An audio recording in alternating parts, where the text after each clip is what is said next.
Happy Tuesday. Hello. Hey, how are you, Kaylee? Good. How are you doing, Andrea? Good, good.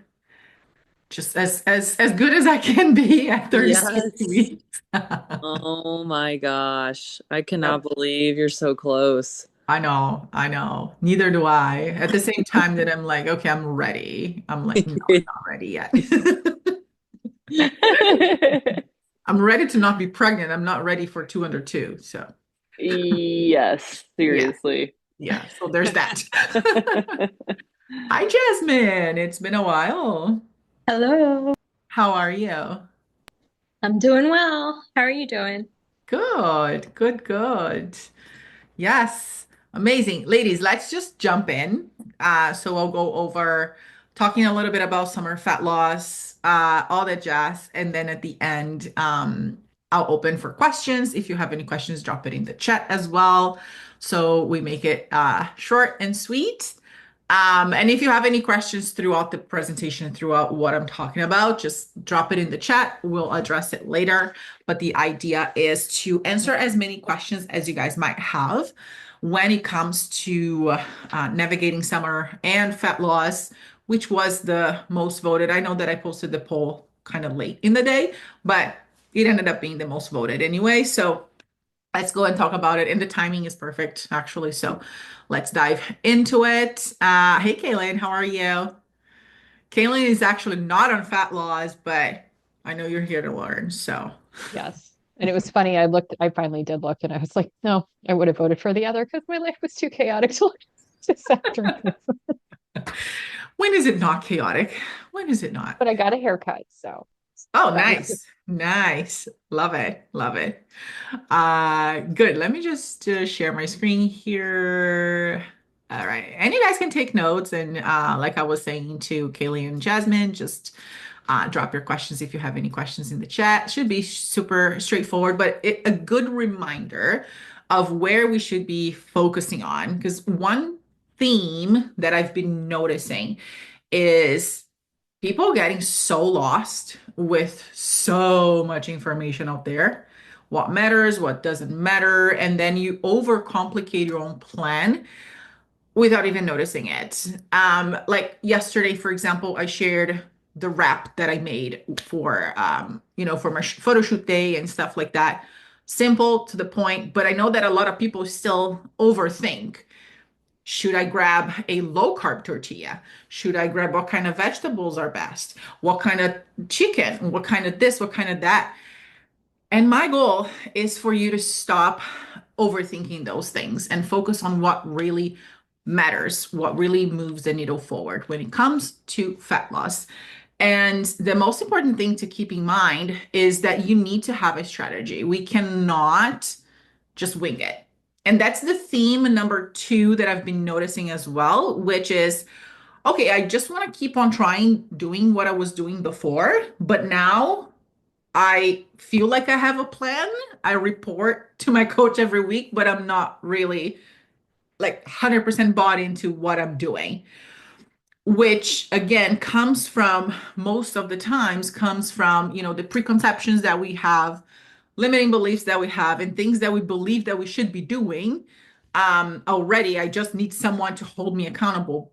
But if your strategy is off, it's never going to work. And when it comes to fat loss, there's got to be a plan in place. And that's why with some clients, we navigate by having a meal plan in place, having a nutrition strategy where we eliminate that guesswork of tracking and just create a plan that's easily structured for you to follow. If you don't want that rigidity, our plans are not super rigid anyways, but if you don't want that, then we also work with macros. But then either way, you have to have a plan. So if you want to have more flexibility on the weekends, more flexibility when you're with your family or things like that, there's got to be a level of planning involved. Like there's no way, like, okay, I don't want to have the structure, but I also don't want to plan ahead. But I want to have results. That's, very conflicting. It doesn't, it doesn't match. And so that part, we're good. We have to have a strategy. We don't have to be perfect, but we need to be consistent on the things that moves the needle forward, which at the end of the day, when we're talking about fat loss, is staying consistently on a calorie deficit. Just tracking your calories doesn't ensure that you are on a calorie deficit. Hitting your numbers doesn't guarantee that you're in a calorie deficit. What really tells you if you're in a calorie deficit is, have you been consistently losing body fat over time? That's the best way to determine, okay, yes, I'm on fat loss. I've been losing about 0.5 pound per week. Cool. Then you have been on a deficit, right? Regardless of what the numbers look like. Because what happens, and this is whenever we dive deeper on food logs and things like that, your numbers might look perfect, but if your entries are off, if you're selecting the wrong entries, like today I was going over a food log where they had 160 grams of chicken breast, but the entry selected yield to 16 grams of protein or something really off. Like 160 grams of chicken breast is a lot. And it will give you like 50 plus grams of protein that we know for a fact. But we select the wrong entry. We have the perception that we're eating less, but in fact, we're eating more, not because we're doing anything wrong necessarily, but because the entries are incorrect and we're not being accurate with those things, right? So just tracking in and of itself doesn't guarantee that you are on a deficit. Being on a deficit, the best way to determine that is after 3-4 weeks, being consistent on a new plan and be honest with yourself if you are actually being consistent for the most part. If you have been losing body fat, if the scale has been moving, if your measurements have been dropping, if you look leaner, if you have been feeling slightly hungrier, that's a sign that, yeah, you're probably on a calorie deficit. Things are moving forward. So those are, important factors to think about. Now, when it comes to fat loss non-negotiables, you guys are tired of hearing us talking about protein intake, protein, protein, protein. And I know that like even on social media, even like everywhere else, when like everybody's talking about protein, which is great. We need protein. Protein is something that we want to emphasize, especially on a fat loss phase because we're on a deficit. We want to make sure that we are losing body fat, protecting our muscle mass as much as we can, and also managing hunger. The bulk of the success in the fat loss phase is managing hunger and cravings because that's when things can go really off the rails. So if we can learn how to use protein, fiber, and have all these strategies in place to manage that, that's like half of the battle already there. The thing with protein is that, again, the overcomplication on what that should look like. The overcomplication and the hype that it's been getting, all the hype about protein, everything is protein enriched. Or like you get a tortilla that's high protein, you get a bagel that's high protein, whatever the case may be, when in reality, it's just like eat more of what you like the main sources of true protein. Your chicken, your tuna, your shrimp, your pork, your beef, your Greek yogurt. Just eat more of those things. You don't need to get a special high protein bagel or high protein this, high protein that. A bagel should be a source of carb. That's it, right? It doesn't matter if it has more protein in it. It's probably not going to be like enough of a good source to actually to be absorbed the same way as an animal protein source or a full protein source would do for you. So yes, we want to focus on protein intake, but again, having the simplicity of just eating a little bit more of what we already have during the day. Your eggs, your beef, your chicken, your pork, your shrimp, and things like that. And if you guys are like tired of, okay, I have ground beef and I have chicken breast, let's expand the horizon a little bit.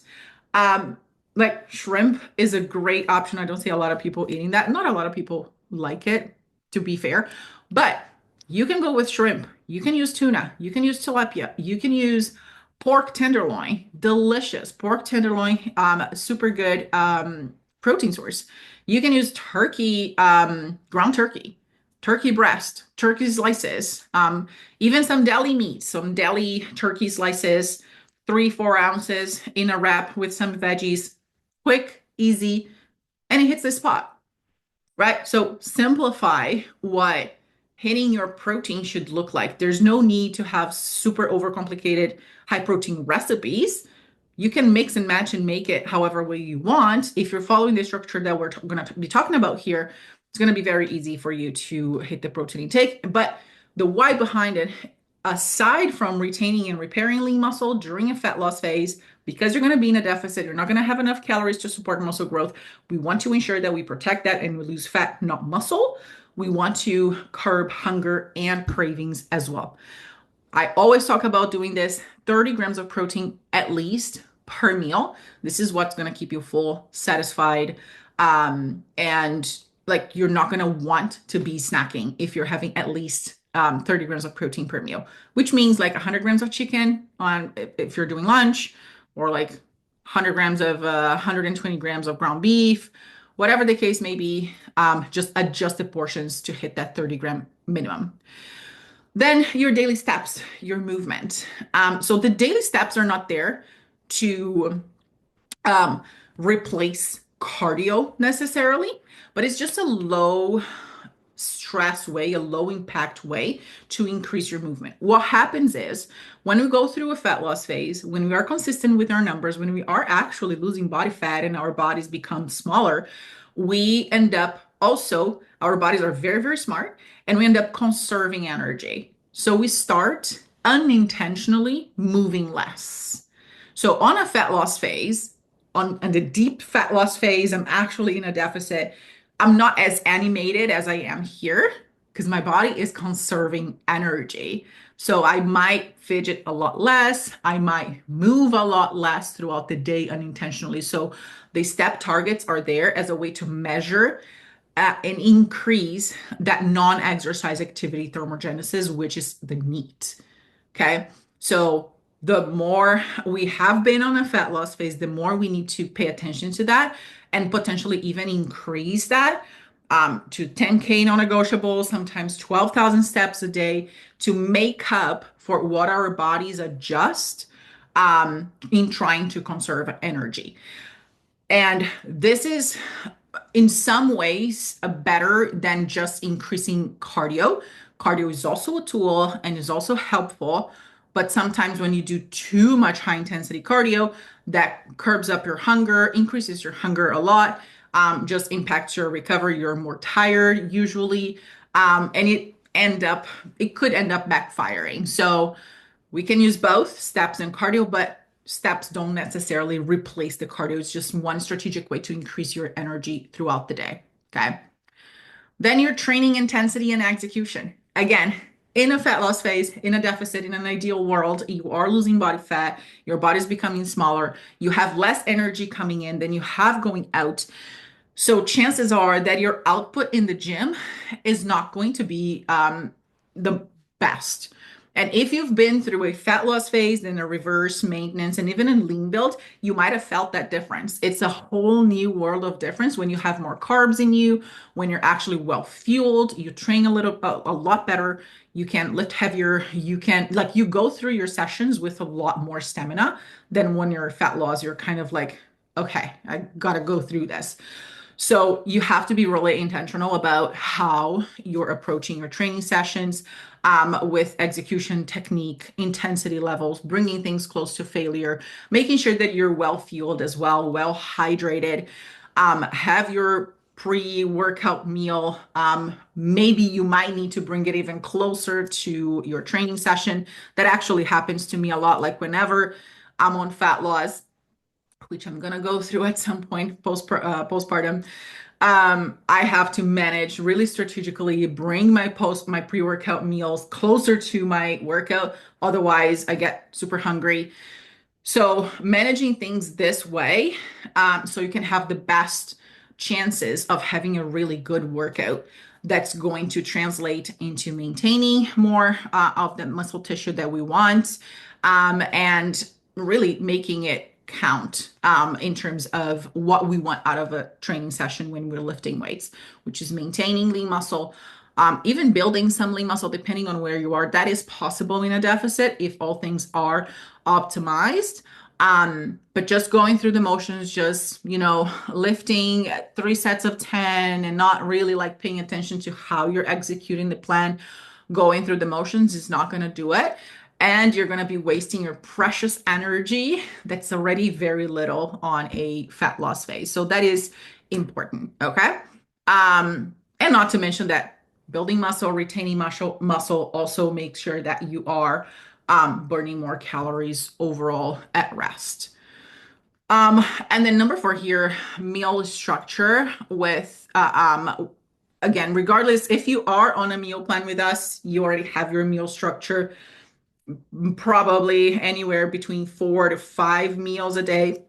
And when I say meal, I include in that the snack, which is a big snack. Again, around 30 to 50 grams of protein on that snack. So we're not just like grabbing some almonds and, snacking on an apple throughout the day randomly. We have that meal structure in place. We are eating around the same times every day.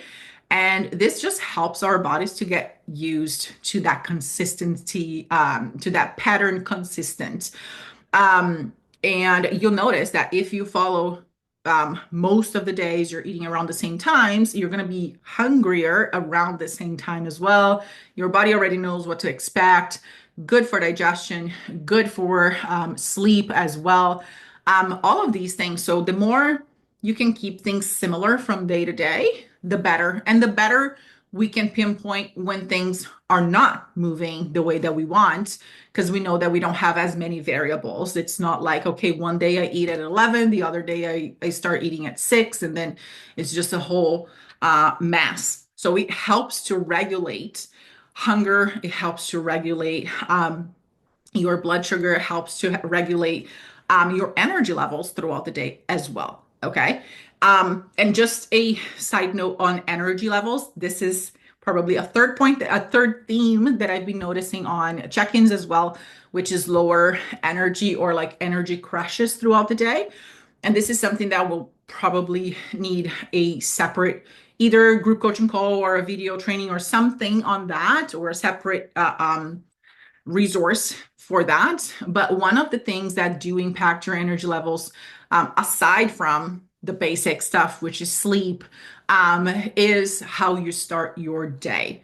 So starting your day with, a ton of water, starting with hydration first, then starting your first meal higher in protein, moderate in fats, and lower in carbs, especially if you train later in the day.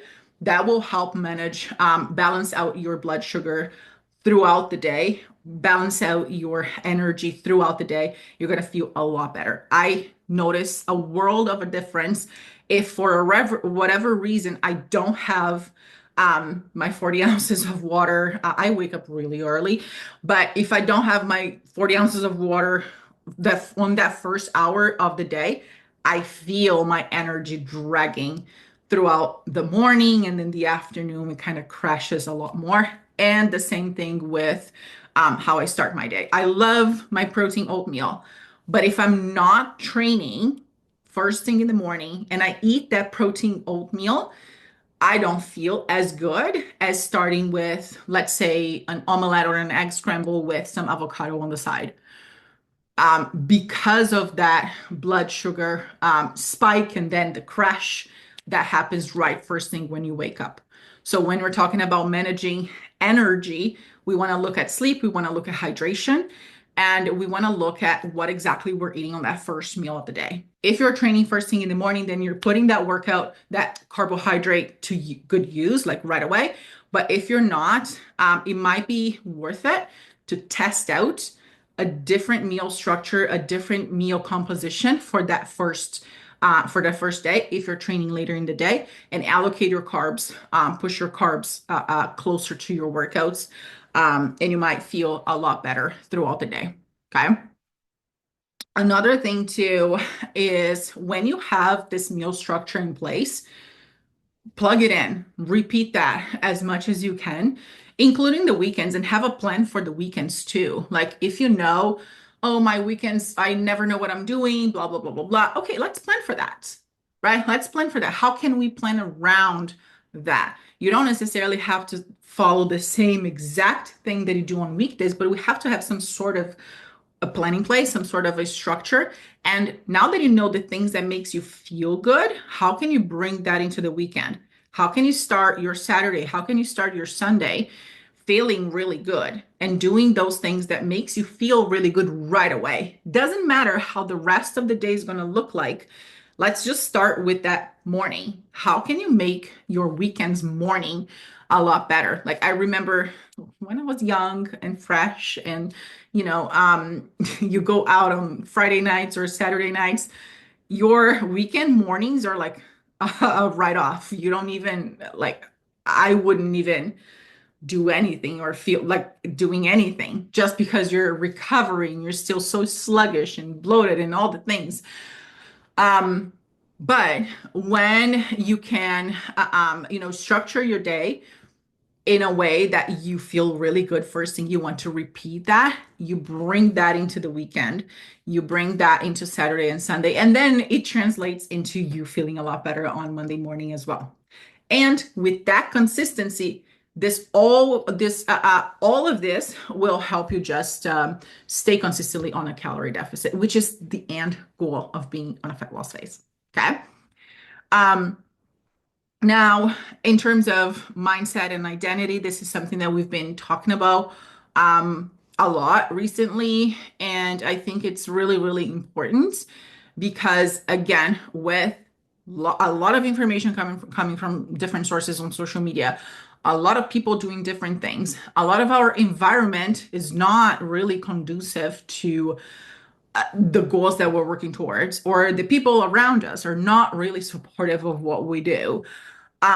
We need to lock in our new identity. We need to repeat to ourselves the behaviors and the phrases and the things that reminds us of who we are becoming in the process and who we want to become, and start acting as that person right now. Sounds too woo-woo, but your thoughts really shape your actions and how you see yourself. Even during summertime, if you're always like, oh, on summer, I just want this, and like you have this vision of, okay, this is what I've always been like dealing with my summers. This is how I've always approached fat loss. Cool. The question that I ask is, how has that been working for you up until this point? Right? So something has to shift. And we need to start approaching things from a different perspective, from the perspective of the person who we are trying to become and working to becoming. Okay. Now, in terms of setting a realistic goal for summer, which I think is really important. And sometimes we just endlessly work towards fat loss. We don't have any idea of how long it should take, how much I should lose. What is it that I'm working towards? I'm just working towards losing body fat, and you're working towards losing body fat like for pretty much the whole entire year. But that backfires because then you're really not moving the needle forward because you get tired of it psychologically, physically, mentally. It gets harder over time. So the more you stay on fat loss, the harder it becomes. Then you don't really see results because you don't stay consistent enough to see results. And you're always like in this limbo where in your mind, you need to lose fat. In your mind, you're in a fat loss, but the reality is different, right? So I've been a big fan lately of setting smaller time frames, shorter time frames for fat loss and sprinting through it, just getting it done. In, out, transitioning to maintenance. Because in maintenance, that's where you're going to thrive. That's where you're going to have more flexibility. You have a bigger budget of calories. You are not, you can maintain a lot easier than to change things up. So 6 to 8 weeks from where we are now until July 1st, roughly, we can estimate to lose anywhere from 5 to 10 pounds, even more, depending on your starting point, of course, uh, how lean you are already or not. But anywhere from 0.5 to 1% of your body weight per week on average is something that's achievable for the biggest part of you guys. Then once we go through that sprint, let's do a break. Let's do a maintenance phase. Let's make sure that you're recovering well, that you have, more calories to play with, that you have more macros, more flexibility, that your metabolism is actually recovering from that sprint. And then even if you haven't achieved the main goal, the main fat loss goal, because that resets things, that shift things. And when you go back into a fat loss phase, you're in a much better place mentally, physically, metabolically for your body to respond to that second sprint. Kaylee, I'm having a hard time concentrating, okay, with that cute baby looking at me. But does this make sense, guys? Does this make sense? Instead of dragging your way through super long fat loss phases, and I want to stay on a fat loss until I hit my goal, and there's this open-ended deadline that you never reach. Let's lock in for a few weeks. It's short, it's sweet, it's easier for you to see the light at the end of the tunnel. It's easier for you to plan things ahead. Okay, I know what I'm going to be doing 6 weeks from now. I know that I can lock in for 6 weeks and get in, get out, do what I need to do. And then we plan out the second phase. And then we go through maintenance phase, and we see what we need from there. If it is a matter of increasing calories, staying in a lean belt, or if it is a matter of going back to a little bit more of a fat loss deficit again, to plan out another 5 to 10 pound decrease. But we should be able to work towards something, not this open-ended, I want to get leaner forever, and we're never getting anywhere. Especially if you are sort of lean already, there comes a point where you're not really getting anything out of a fat loss anymore. You need to stay in a maintenance body recomposition phase where you're working towards building more muscle, improving your training intensity, increasing your ability to handle more food, in a structured way, of course, but in a way that optimizes for muscle growth. And that's what's going to really shape your body and help you look leaner without necessarily staying in fat loss forever and being in this limbo forever. Okay. Now, how to avoid the I'll start over in September kind of trap, which is very common. Oh, I just want to enjoy the summer. You can do both, but you have to shift how you approach it. You can still enjoy summer, but the concept of enjoying summer might not look the same as it used to be. Okay, so you got to be open to shifting your perspective and shifting how enjoying will look like, and be willing to plan things ahead and to structure things ahead. So you're not completely off the rails. I'll drink whenever, I'll eat out whenever, I'll eat whenever I'm hungry. There's no structure throughout summertime entirely. And then in September, you're like, oh crap, okay, I want to get back on track. And you keep on repeating that cycle, right? That's the all or nothing mindset that a lot of you, a lot of us can find ourselves into. Okay. Then, like I said, the solution to this and how you'll be able to do it to go through summer while still socializing, being able to, see people, enjoy the weather and things like that, is to just like plan things out, plan things out ahead.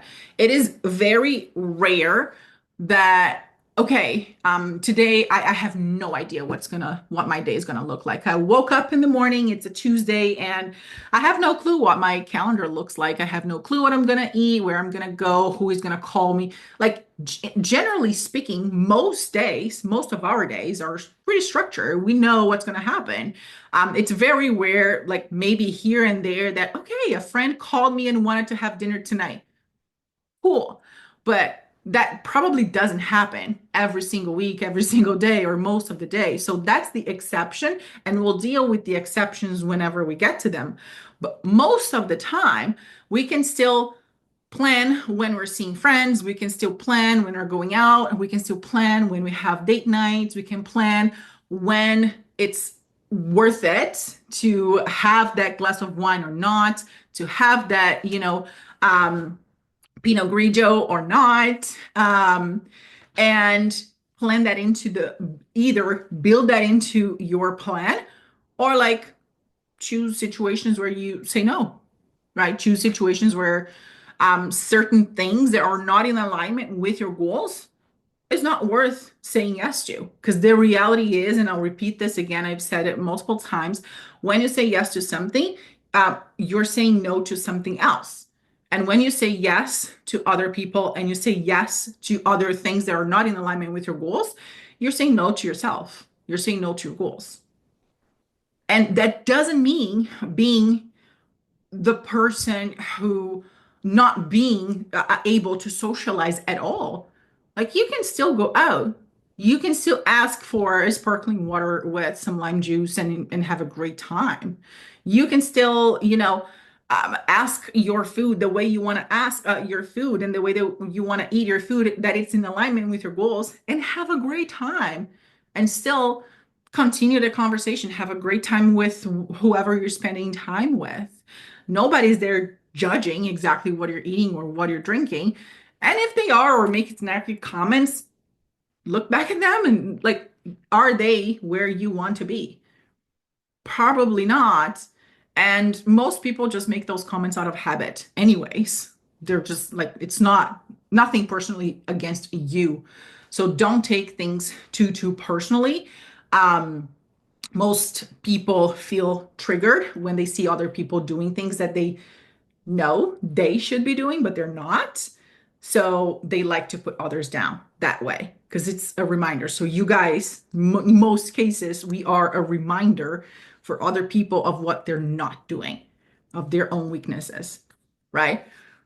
Um, so yeah, going back to the plan, planning meals out, planning alcohol, events, things like that, protein in every meal, non-negotiable, and vegetable or a fruit. Always have that mentality of, okay, I know I'm focusing on protein. I know I should have my protein on each meal, but also don't be afraid of having fruits and having vegetables because that's going to help so much with the micronutrient aspect, with fiber intake, with how you overall feel throughout the day. So think protein and think, okay, what is the color that I'm adding to my protein? And like play around with things and be curious. There are very, very low calorie, especially now we're going to enter the season of watermelons. You can eat like a lot of watermelon. I believe it's a pound of watermelon for like less than 100 calories or something. And you feel really full afterwards. Strawberry, also great option. Fruits in general, plug in and see how that plays around with your macro budget. But they're a great tool for fat loss. Lots of fiber, lots of water, lots of nutrients, and can help you keep you satisfied throughout the day. So always think about how can I add color, vegetables or fruits. Then staying active, um, and especially on the days that you don't feel like staying active, hit those steps. That's going to be super helpful. It's just a reminder, like whenever you feel super tired and you don't want to hit your steps and you don't want to move a lot, just it's a reminder, okay, my body's adjusting to this fat loss phase here. My body's just telling me that it's conserving energy. So let me go and go against it a little bit so I continue to make progress. Okay. And make trade-offs. We can have it all, but we can't have it all at the same time. So when you're going out to drink or you're going out to meet friends or family or whatever, choose your poison, choose whatever you prefer. Do you want to enjoy, are you someone who prefers to enjoy the dessert or the drinks? Are you someone who prefers to, you know, not have the carbs or the fatty sources, but not both? So if you are having dessert, skip the drink. If you are choosing to have the drink, then skip the dessert, or maybe skip the basket bread or something. And lastly, like we've always talked about, one event will never ruin your whole entire progress, your whole entire outcome, but your reaction to it might. So, oh, okay, I screwed over. I ruined everything because I ate out last night, so I might as well. The might as well mentality, please don't.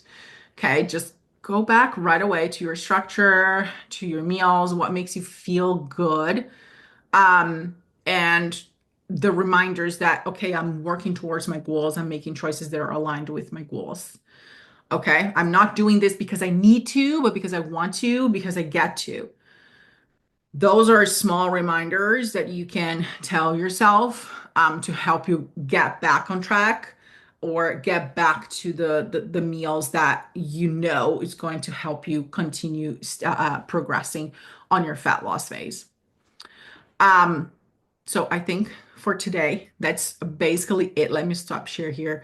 Was that helpful, ladies? Any questions that you might have, anything that you'd like to ask or add or comment?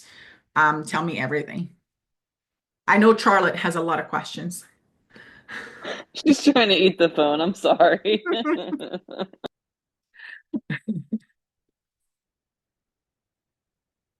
Was he helpful though? Yep. I Super. really, Oh, sorry, go ahead. oh, no, go ahead. I was just gonna say, like, super helpful. I'm like in the middle of a cut right now, and you basically said all of the things that I needed to hear. So thank you for that. Good. Good. Are we implementing all of that though? I think the one thing that I need to work on is the like what you were saying about the crashes that you have if you have too much carbs in the morning, because I was starting my days with this like protein oatmeal and then like having to take a nap in the afternoon and like feeling like I don't know if I can get through my workout. So Yeah. and I do end up having like an omelet with avocado and different veggies and stuff later on. So we're just flipping. So just like switching the order, maybe. Mhm. Yeah. Yeah. Yeah. Test it out. Test it out and see how you feel. How I like to approach these things is usually with curiosity, like, okay, let me try and see how I feel for a few days and then go from there, or even managing the amount, right? Managing the quantity of how much oatmeal you're adding can make a difference. So yeah, that's I'm glad that's helpful. Um, Anything else, ladies? I really liked the section where you talked about shifting into more of a sprint mentality towards the fat loss phase.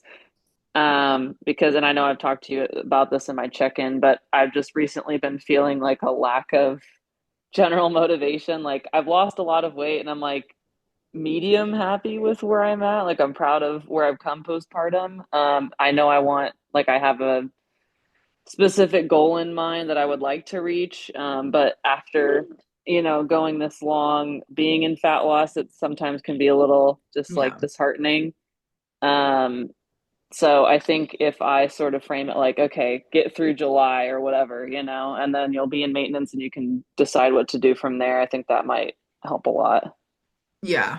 Yeah. I used to I shift my perception on this a while ago because I used to be like, okay, slow and steady, but not always. And especially like if you're not, if you don't have a ton of weight to lose, it's better off to just get it done and get out of it because the bulk of the results anyways are going to come from muscle. which are not built in a deficit. Now, the important thing is the difference between the deficit and the maintenance is not necessarily okay. Now in maintenance, I can woohoo eat whatever I want whenever I want, and it's just a free for all. We still have, targets, we still have goals, we still have the structure, but you feel a lot better in the process. Right. It's a world of a difference between eating, I don't know, 100 grams of carbs and 200 grams of carbs. It's a world of a difference. You can be a lot more flexible when you have a bigger budget. Um, so yes, let's talk about that maintenance phase afterwards, Kaylee. But I want to see the when you got the blood work done and the results because I'm curious about that too. Anything else, ladies? Any questions for me? Use me and use half of my brain that's still functioning. I'm having a weird time during fat loss where, like, I'm not really seeing the trending down of like my weight. So I think initially when I started out on maintenance, at the beginning, it went up and then it came down. And now it's just been like hanging out. We dropped the calories. I definitely feel it in my energy levels and my hunger. But it's been some weeks now, and I'm just kind of hanging out. I'll like go up one day, go down one day, and then it's just like hanging out.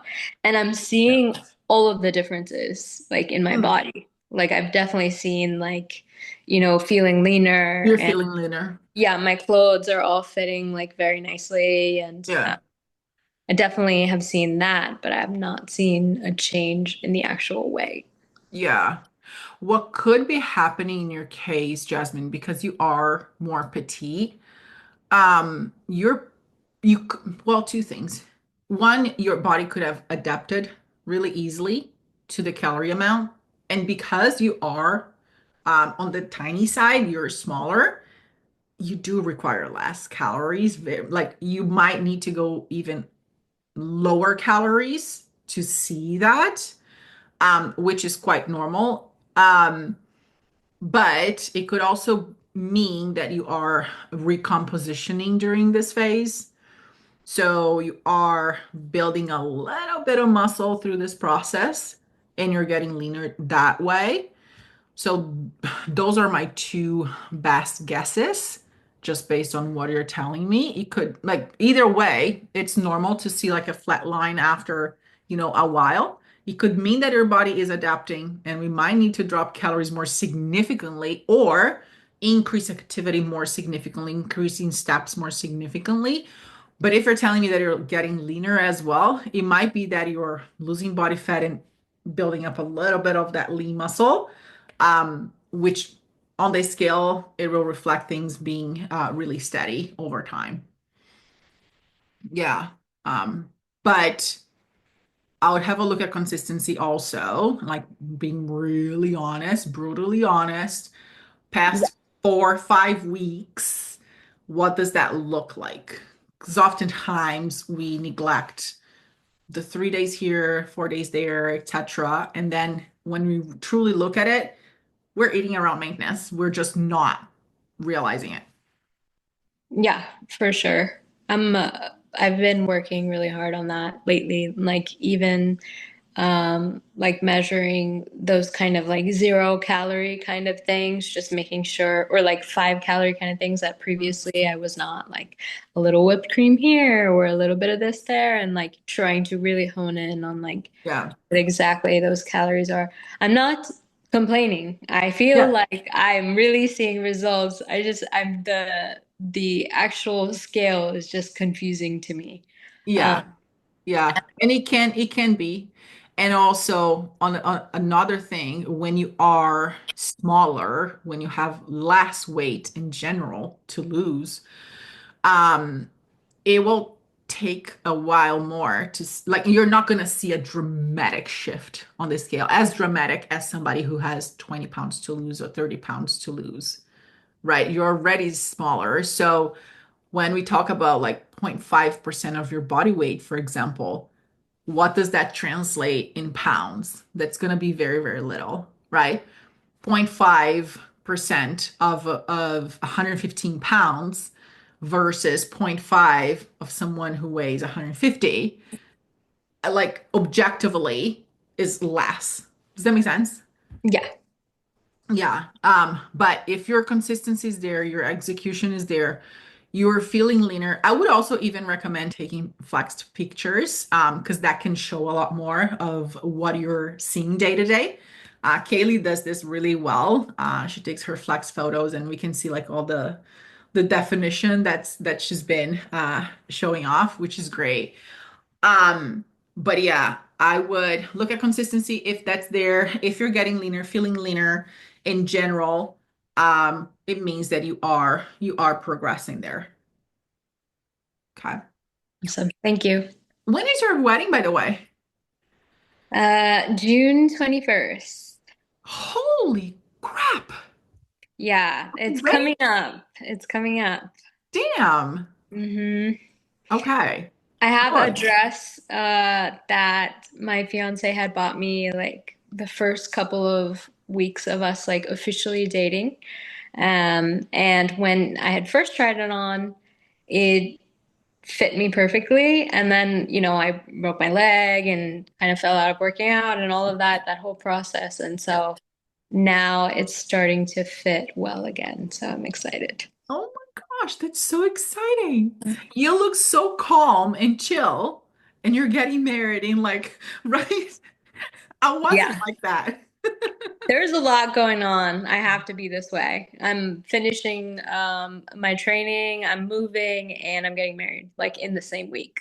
So Holy. a lot going on. Good luck. Good Thank luck. you. But Thank you. again, use us, okay? Please use us Yeah. because there's so many things that we can do, so many different ways that we can, help you through this season because it's a lot. And I want to make sure that you look and feel your best on your big day. Thank you. Yeah, no problem. Anything else, ladies? I have one quick question. So talking about the protein oatmeal just got me thinking about meal timing. Sometimes when I'm trying to kind of optimize everything in my day, including like the time that I work out, I want to make sure that I have a good source of carbs and obviously protein, whatever, a well-rounded snack before I go work out. Yeah, But then as soon as I finish working out, I want to have a good solid protein source in my meal after that. yeah. What I find is that I feel, especially during fat loss, is it's like, okay, well, then there go two of my meals, basically one before, one after, and then I've only got two more meals to space out throughout the day. So, do you have any tips on like, I don't know if you try and like divide out one of the snacks between two times or how to kind of mentally get around the fact that, oh gosh, I can only eat two more times now today? You could split it in 5 meals then. You could split it in five. It really depends on what time you're getting your workouts. But you could split it in five and make your pre-workout meal maybe closer to your workout time and a Mm-hmm. little bit smaller, like just enough to get you through that workout with Mm-hmm. like a fast digesting carb and a fast digesting protein source, maybe some cream of rice with whey protein mixed with some blueberries or even like using Fairlife whey protein with cereal. Like that's something that it's quick. You're gonna feel the energy right away. You're gonna use those carbs right away. It's smaller, maybe less calories, and you have more calories left for the rest of the day, for the rest of the meals. Or some rice cakes, even the caramel chocolate chip rice cakes with some Mm-hmm. honey on top, banana. Um, Okay. yeah, some things like that that are a little bit smaller. Um, and maybe add on those training days because you're training what, 3 days a week? On Yeah. those training days, you have 5 meals, right? I would do it that way.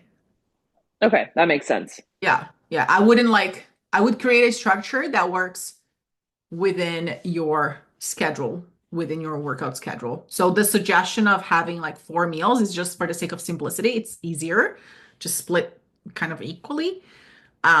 But then if you have to do things a little bit different on training days, then do it. Okay. Anything else, Thank ladies? you. Any other questions? All good? All good. Kaylin, you're good surviving this week? I am. We're getting there. We're getting there. Okay, good. Good. Awesome. Awesome. Um, Yes. would it be helpful, girls, if I shared a later on in the group a resource on restaurant ordering and just how to pre-log stuff and have those things and how to plan out the week? Would that be helpful for you? Because I Yeah. feel, and this is point theme number four, that I've been noticing on check-ins and things like that on pre-logging and pre-prepping. Sometimes we say things thinking that everybody understands that what we're talking about, but when it comes to the execution of pre-logging, pre-prepping, and just putting everything ahead of time, the execution of it might look different for some people. So I think it might be helpful to have that refresher there. So I'll share that in the group later on too. But okay, if you guys don't have any other questions, we'll just wrap up. But if you do, I'm happy to answer. All right.